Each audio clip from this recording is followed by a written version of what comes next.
오늘은 성경 속에서 우리가 발견할 수 있는 두 가지의 중요한 고백, 우리 주님께 드렸던 고백을 통해서 은혜를 나누고자 합니다. 오늘 우리가 나눌 이 고백은 예수님의 두 제자 베드로와 도마가 주님께 드린 것입니다.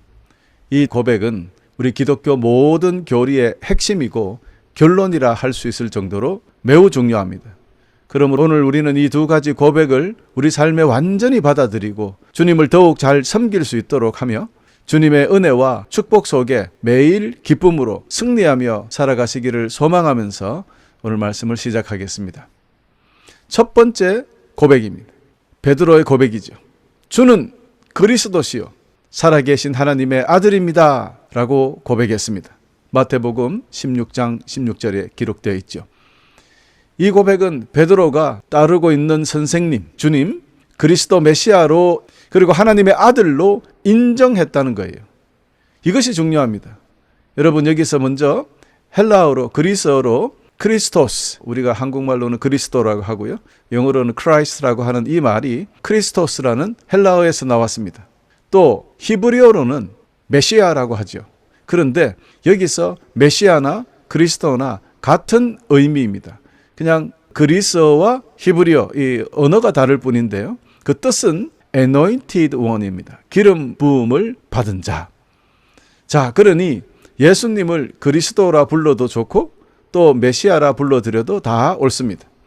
근데 여기서 anointed one, 기름 부음 받은 자, 즉 기름 부음을 받았다는 뜻은 그 당시 성경을 보면 제사장에게나 왕에게나 딱 두 가지 경우에 기름을 부었거든요. 그러면 우리 주님을 우리가 메시아라고 부른다는 것은 너무나 정확합니다. 우리 주님은 하나님의 제사장이자 또 하늘나라의 왕이시기 때문입니다. 베드로의 고백은 예수 그리스도를 인식하고 하나님의 아들로 인정한다는 것을 나타냅니다. 여러분 이 고백은 쉽지 않아요. 그 당시 백성들은 로마 지배를 받으며 고통 중에 살고 있었습니다. 그러니까 자신들을 구원해 줄 구원자, 즉 메시아를 간절히 기다리고 있었습니다. 예수님은 많은 기적과 사역을 통해서 인기를 끌었지만 백성들은 여전히 그를 세례요한이라고 부르는 사람이 있었고 엘리야라고 혹은 예레미야 혹은 선지자 중에 한 사람으로 생각하고 있었다고 마태복음 16장 13절 14절이 기록하고 있습니다. 비록 예수님의 인기가 대단했지만 그 누구도 예수님을 명확하게 메시아로 고백하지는 않았다는 것입니다. 그러나 베드로는 이런 많은 세상 사람들의 생각을 떠나서 주님은 그리스도시요 살아계신 하나님의 아들이라고 확실하게 선언했습니다. 이는 유대인들이 예수님에 대한 메시아의 기대와 예언이 이루어졌음을 의미합니다. 이 얼마나 귀중하고 놀라운 고백입니까? 그것은 예수님이 그리스도시며 하나님의 아들이 되신다는 사실을 인정함으로써 우리 주님의 신성과 또 메시아로서의 역할을 확실하게 고백드렸던 것입니다. 당시의 사람들이 예수님을 세례 요한이나 엘리야나 예레미야나 혹은 선지자 중에 한 사람으로 말하지만 베드로는 그런 사람들 주변 의견에 신경 쓰지 않았어요. 상황에 영향을 받지 않았습니다. 자신의 믿음을 솔직하게 고백했다는 것이 너무나 중요합니다. 많은 세상 사람들이 이야기하는 거기에 휩쓸려서 우리의 신앙까지 무너지면 안 된다. 베드로처럼 세상 사람들이 어떤 말을 하더라도 나는 그분이 그리스도고 그분이 하나님의 아들이다 라고 자신 있게 고백할 수 있는 우리의 신앙이 필요하다라는 것을 오늘 여러분에게 선포하고 있습니다. 여러분은 베드로의 이 소중한 고백 완전히 동의하고 계십니까? 혹시 우리 중에는 아직도 세상 사람들처럼 세례 요한이다, 엘리야다, 예레미야다 혹은 선지자 중에 한 분으로 예수님을 보고 계신 분이 있는지요? 여러분 현재 유대교나 이슬람교에서는 예수님을 다 인정합니다. 예수님이 왔다 가셨다는 것도 인정해요. 부활을 믿지 않고요. 그러나 그분은 모세와 같은 선지자였다라고 이야기하는 것이 이슬람이나 유대교입니다. 그러나 우리 모두는 주님을 그리스도 메시아이자 하나님의 아들로 믿어야 하겠다. 여러분에게 다시 한번 강조해 드립니다. 여러분 이 고백이 있어야지 성도로서 시작할 수 있습니다. 이 고백은 우리 믿음의 기초가 되고 출발점이 된다는 사실 여러분 꼭 기억해 주시기를 바랍니다. 그런데 여기서 하나 생각해야 될 것이 있는데요. 베드로가 예수님을 그리스도로 고백했지 않습니까? 이는 베드로가 예수님의 지상 사역과 이 땅에 오신 목적을 고백한 것이었습니다. 말 그대로 자신들을 로마로부터 해방시켜서 완전한 주님의 나라로 구원하실 그런 메시아로 믿었다 이 말입니다. 그런데 그 당시 베드로가 말한 이 메시아에 대한 개념은 사실은 지금 저와 여러분이 가지고 있는 메시아 개념과 의미가 조금 다릅니다. 그들은 물리적으로 로마로부터 이스라엘의 독립을 목표로 했다는 거예요. 우리가 말하는 메시아는 보다 영적인 개념이죠. 그러나 의미로 보면은 비슷합니다. 로마의 속국에서 해방시켜 주는 것. 그러나 우리는 지금 어떻게 생각합니까? 우리는 로마의 속국이 아닙니다. 우리는 사탄의 소나기에서 구원시켜서 저 천국으로 인도하실 분. 그러니 그 구원자 메시아로 모시는 거예요. 그러니 이 영적인 개념과 육적인 개념 명확히 구별할 필요는 있다라는 것을 여러분에게 일단 말씀을 드리고요.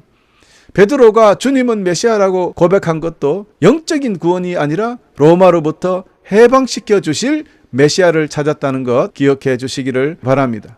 그런데 우리처럼 베드로나 그 당시 제자들이 주님을 영적인 메시아, 우리를 저 천국까지 인도하실 메시아로 보았다면 그들은 주님을 십자가에 못 박지 않았을 겁니다. 이스라엘 백성들을 로마로부터 해방하여 구원해 주실 분으로 믿었다가 아니 주님은 그렇게 하지 못한다고 하니까 그만 십자가에 못 박아 죽였던 것입니다. 그리고 지금까지도 유대인들은 예수님을 메시아라고 주장하지 않아요. 그 당시 베드로도 예수님이 예루살렘으로 올라간다고 하니까 가지 못하게 막았어요. 예수님이 그들을 로마로부터 해방시켜 주실 것이 아니라 죽을 수밖에 없다는 그 말도 안 되는 상황 속에서 예수님을 예루살렘으로 올라가게 하실 수 없다는 거예요. 여러분, 이것은 주님을 지극히 사랑하는 그 제자들의 행동 아닙니까? 그러나 우리도 이런 실수를 할 수 있어요. 주님을 사랑한다고 하면서 주님의 뜻을 제대로 알지 못하면, 주님의 사역이 무엇인지 정확하게 깨닫지 못하면 그만 주님의 앞길을 막아버리는 그런 어리석은 일을 하게 된다는 겁니다. 지금도 그렇습니다. 그 후에 물론 베드로와 사도들은 성령 받고 난 후에 말입니다. 이 모든 것을 확실하게 깨닫게 되었고 그 믿음을 지금 우리에게까지 전해주고 있는 것 아닙니까? 여러분, 주는 그리스도시요 살아계신 하나님의 아들이십니다. 이 고백이 이렇게 중요합니다. 잘못되면 주님을 십자가에 못 박느냐, 아니면 주님을 진짜로 나의 구세주로 하나님의 아들로 믿느냐, 이렇게 나누어지기 때문입니다.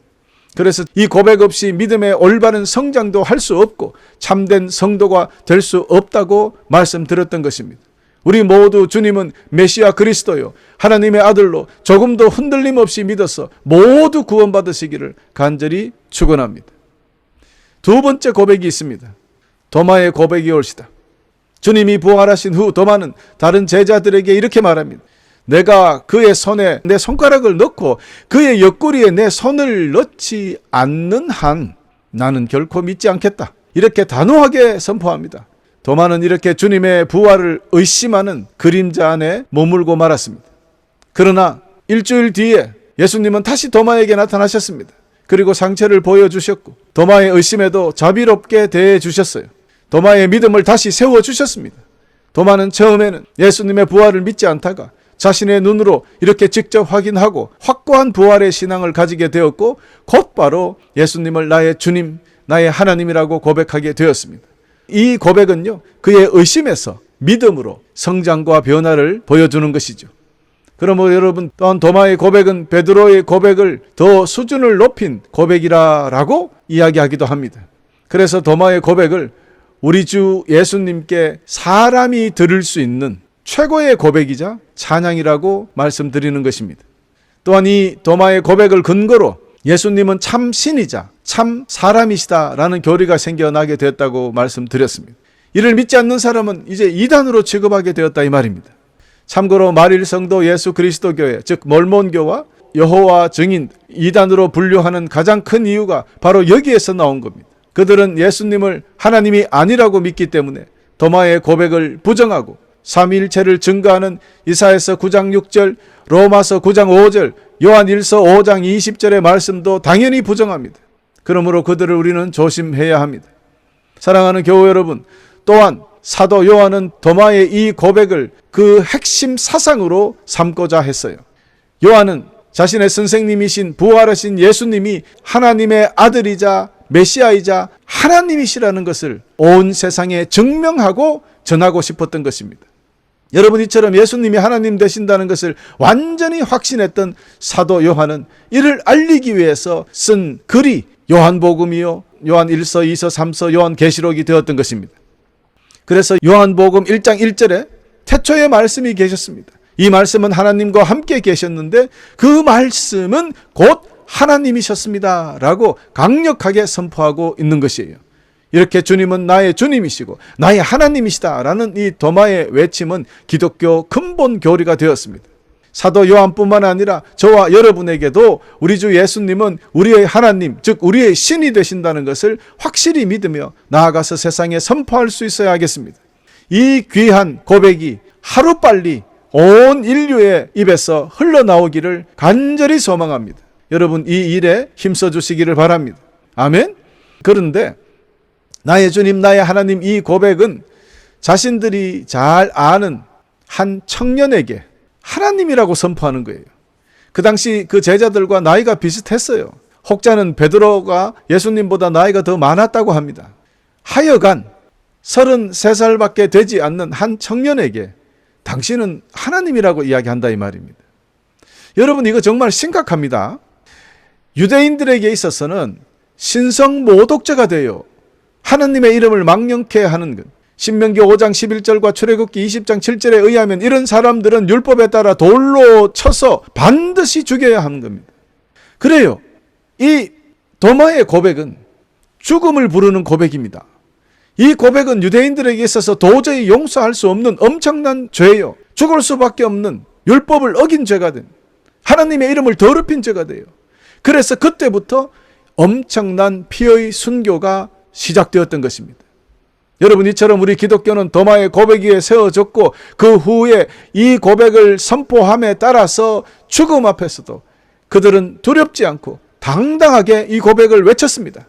주님이 하나님 되신다는 이 고백을 외치다가 많은 선배 성도님들이 순교를 당했습니다. 그렇게 순교의 피로 든든히 세워졌던 것이 우리 기독교입니다. 사랑하는 교회 여러분, 이 두 가지 고백이 현재 크리스찬들에게, 우리에게 주는 교훈이 무엇일까요? 첫째로, 주는 그리스도시요 살아계신 하나님의 아들이라는 이 베드로의 고백은 우리 주님 부활 전의 고백입니다. 그렇죠, 여러분? 주님께서 십자가 지시기 전에 메시아로서의 임무, 사역, 이런 것을 완벽하게 증거하는, 즉 예수 그리스도의 정체성에 관한 고백이 되고요. 도마의 고백, 나의 주님, 나의 하나님의 이 고백은 부활 후에 있었던 고백입니다. 여러분, 주님의 부활과 가장 관련이 깊은 고백이 바로 도마의 고백입니다. 그러니 도마는 이 고백을 드림으로써 주님께서 부활하셨다는 증거도 되는 것이에요. 3년 6개월 동안 선생님으로 예수님을 따라다녔던 도마가 이제는 하나님의 아들 메시아를 넘어서 그분 그 자체가 하나님이시라고 고백하는 것, 이거 얼마나 아름답고 놀라운 고백입니까? 그러므로 이 두 가지 놀라운 고백은 주님을 향한 믿음의 변화와 성장을 나타내는 것입니다. 베드로가 초기 예수 그리스도의 신성을 고백했지만 예수님의 십자가와 부활에 대한 믿음을 완전히 이해하지는 못했어요. 주님 십자가 지시기 전이니까요.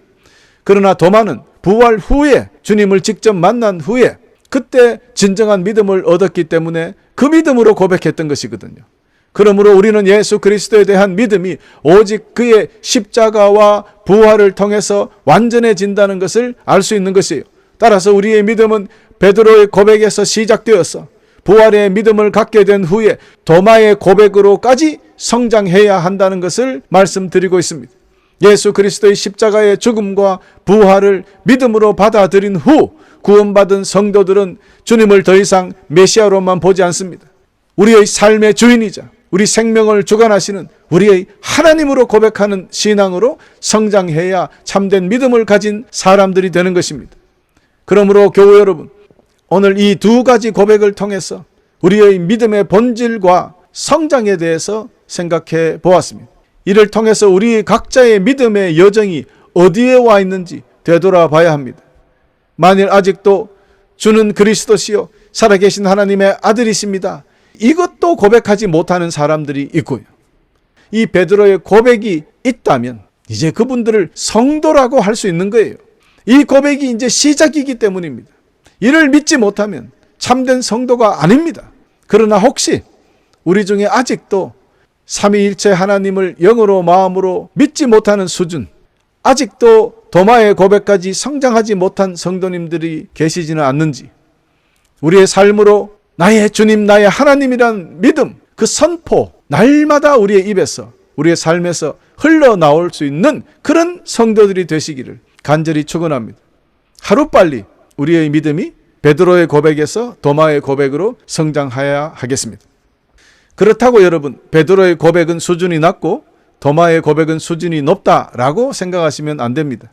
왜 그렇습니까? 이 두 제자가 주님께 고백을 드린 시간이 중요합니다. 만일 베드로도 부활한 후에 주님께서 베드로에게 물어봐서 너 나를 누구라고 생각하느냐 했다면은 저는 분명히 베드로도 아유 무슨 질문을 하십니까? 나의 주님이고 나의 하나님이죠 라고 분명히 고백했을 거라고 믿습니다. 이 정도 해야 천국 가서 베드로 사도를 만나가 칭찬받지 않겠나 생각을 해봅니다. 저는 분명히 그렇게 해석을 합니다. 베드로는 예수 그리스도께서 십자가 지시기 전에 고백이니까 그 시간상으로 보면 최고의 고백이 됐고요. 부활하신 후에 도마는 또 그 상황 시간을 보면 거기에서 또 최고의 수준이 된 거예요. 어쨌든 이 두 고백을 통해서 우리는 지금 어느 단계에 있는지 확인해 봐라 라는 말씀을 드리고 있는 것입니다. 이처럼 베드로의 고백은 과거, 현재의 사건에 대한 믿음이고요. 도마의 고백은 사실 영원한 미래에 대한 믿음의 고백입니다. 왜냐하면 베드로의 고백은 저 천국에서는 필요가 없는 고백이에요.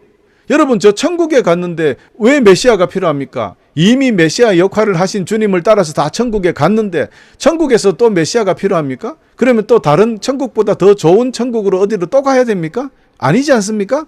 그러므로 천국에 들어간 백성들에게는 메시아가 필요가 없어요. 또 하나님의 아들도 필요가 없어요. 그러니 베드로의 고백은 필요가 없는 거예요. 천국에 들어가 있을 때는. 그러나 천국에서도 도마의 고백은 필요하다는 거예요. 나의 주님, 나의 하나님. 저 천국에서는 영원히 우리 하나님, 우리 주님께 드릴 고백이 바로 도마의 고백이다. 그래서 제가 도마의 고백은 우리가 주님께 드릴 수 있는 고백의 완성본이다라고 이야기했던 거예요. 다시 말씀드려서 도마의 고백을 통해서 하나님의 아들 되시는 예수님께서 우리를 위하여 십자가의 목숨을 버려 우리를 구원하신 메시아 그리스도가 되심을 날마다 기억하며 감사하며 그 고백 위에 우리의 믿음을 시작해야 한다는 것입니다. 그리고 그 고백 위에 교회가 세워지기 때문에 주님께서는 베드로에게 너 반석 위에 이 교회를 세우겠다라고 말씀하셨던 것입니다. 그러나 여러분, 교회를 세우겠다 하는 것으로 끝났어요. 이것으로는 부족하다는 거예요. 그 고백에 머물고 있으면 교회만 세워져요.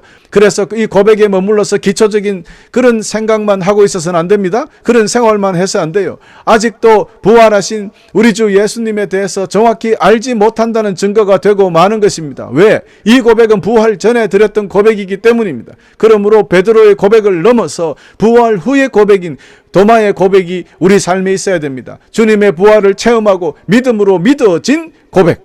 이것이 도마의 고백입니다. 그래서 날마다 흔들리지 않고 나의 주님, 나의 하나님이라는 이 부활의 고백이 여러분 삶을 지배할 수 있도록 성장해야 하겠습니다. 그리고 이뿐 아닙니다. 부활하신 주님은 이제 이스라엘을 구원하실 메시아만이 아니라 우리의 생과 사를 주관하시는 영원한 하나님으로서 온전히 믿으며 고백하며 또 이 고백을 우리 세상에 전하는 우리가 되어야 하겠습니다. 끝으로 사랑하는 교회 여러분, 그렇다면 오늘 우리는 이 베드로와 도마의 고백을 통해서 예수님께서는 다시 부활하셨다는 것과 예수님은 하나님 아들이 되신다는 것과 예수님은 그리스도 메시아 구세주라는 것과 예수님은 우리의 주님, 우리의 주인이시자 우리의 왕이시라는 것과 또한 예수님은 우리의 신, 하나님이 되신다는 것을 믿어야 한다는 말입니다. 여러분은 이렇게 지금 주님을 믿고 있습니까? 이처럼 사도 요한은 자신이 기록한 모든 복음서를 통해서 예수님이 곧 하나님이시다는 진리를 증명하려고 했습니다. 이를 전하기 위해서 복음을 기록했던 거예요. 그래서 요한복음 첫 부분에부터 주님은 하나님이시라는 것을 드러냈고 요한복음 전체, 요한의 모든 그 서적 전체에 주님께서 베푸신 기적들을 기적이라 하지 않고 표적 이적이라 했습니다. 이는 곧 주님의 기적은 일반적인 기적이 아니라 우리 주님이 곧 하나님이 되신다는 것을 드러내는 표식이다, 표적이다, 사인이라고 이야기했던 것입니다. 이 많은 이적들 중에 특별히 주님의 부활을 더 상세하고 길게 다룬 것이 바로 이런 데 있었던 것이에요. 부활하신 주님은 곧 하나님이시라는 이 결정적인 증거를 부각시켰던 것이에요. 사랑하는 교회 여러분, 오늘부터 우리 모두는 베드로의 고백인 주는 그리스도시요 살아계신 하나님의 아들이십니다. 거기에 굳건히 우리 믿음을 세워 나가야 됩니다. 그러나 여기에 머무르지 말고 부활의 신앙 가지고 나의 주님, 나의 하나님을 굳건히 믿음으로 선포하는 위대한 성도님들이 다 되어 주시기를 간절히 축원합니다.